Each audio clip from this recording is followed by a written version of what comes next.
Hello বন্ধুরা, সবাই কেমন আছো? আজকে নতুন আরও একটা ব্লগ। এটা হচ্ছে সরি আও বয়স মধ্যে হাঁটার সময় একটু সাবধান থাকা উচিত। যেটা দেখতেছো পায়ে বাইরে লাগছে পায়ে আমার। এই যে কলার যে বাগান দেখতেছো না, এটা লাগাইছিলাম কখন জানো?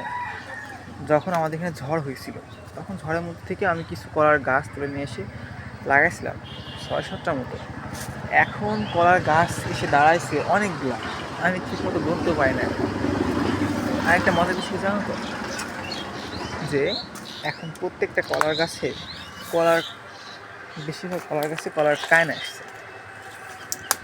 আর অনেকগুলা কান বড় হয়েছে, যেগুলো দেখতে অনেক ভালো আছে। আমাদের কলাগুলো অনেক বেশ দেখতে অনেক সুন্দর।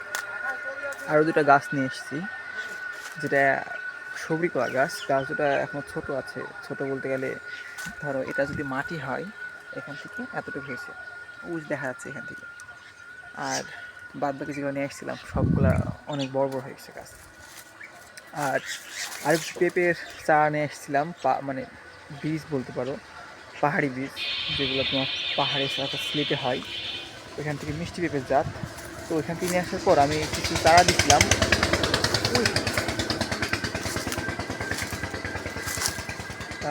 এইখানে দিছিলাম। ওই চারা হয়েছিল সফলভাবে, সবগুলো হয়েছিল। এবং আমি যে চারাগুলো দেখতেছি না, এগুলো ওই বীজ থেকেই উৎপন্ন হয়েছে। কিন্তু দুঃখের বিষয় কি, এখন কোনো ফল আসে না এই গাছে।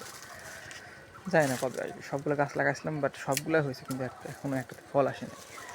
কিন্তু সবচেয়ে মজার বিষয় আমার এটাই লাগে যে কলার গাছগুলা কত বড় হয়েছে। ও দেখছো, অনেক বড় হয়েছে,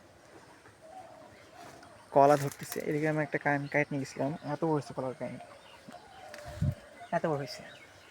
তো বিষয়টা অনেক ইন্টারেস্টিং। তো আমরা এখানেই শেষ করতেছি। আর তোমরা ভালো থাকো, কেমন? টাটা।